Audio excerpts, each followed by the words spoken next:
Good evening. Tonight I will narrate 2 Glitchinthematrix experiences for you. Now sit back and relax. Author name: Mustard Seed Yellow. Story title: My Dead Friend Saved My Life. My best friend passed away about 3 years ago from cancer. But before she passed, her mother bought her a car in the hopes she'd be able to drive it someday. Unfortunately, that never happened, since she passed when we were 16.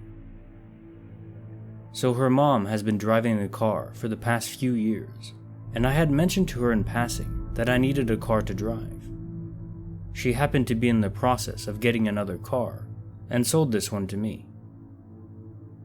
When she sold it to me, she said that sometimes the lights that show the temperature flicker, and she thought it was her daughter coming to pay her a visit.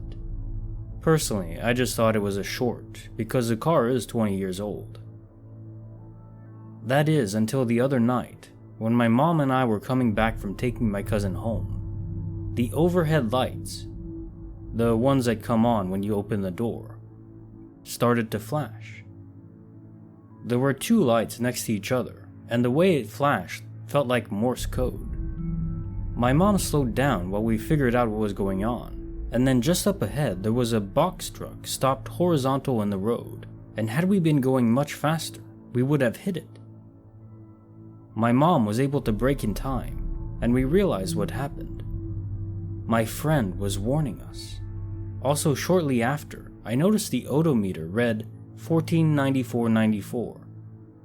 I'm not sure what the repeating numbers mean, but I do know that I've always felt a connection to numbers, like it was a message meant to be deciphered. Any insight on what happened would be greatly appreciated. Personal thoughts.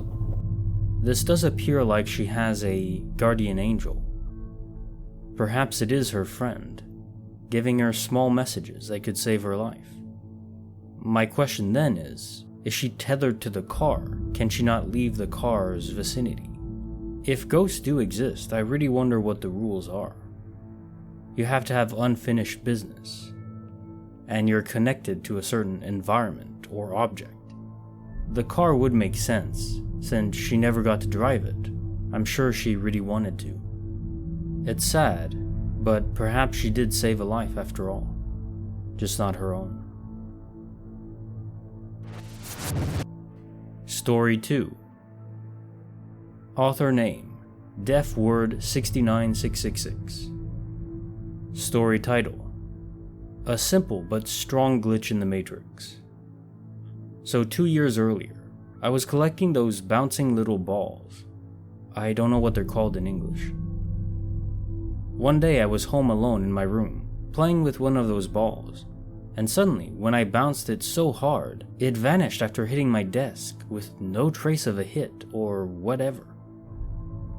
But almost a year later, I was home alone again.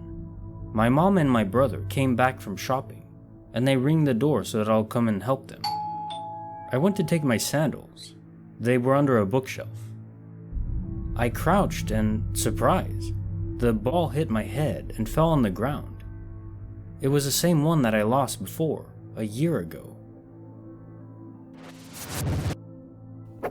Personal thoughts. Yeah, this was a really short but interesting story because this has happened to me so many times. Not exactly like this, but it reminds me of that maple syrup story that was last week, where objects are falling down. You know they're supposed to make contact. Sometimes you hear it, sometimes you don't. But then nothing happens. It's just gone. And you know in your rational mind, you're just thinking, okay, well, it must have bounced somewhere on the corner and you couldn't have possibly seen it. But it doesn't really make sense. Kinda like losing your socks in the dryer. You know something's going on.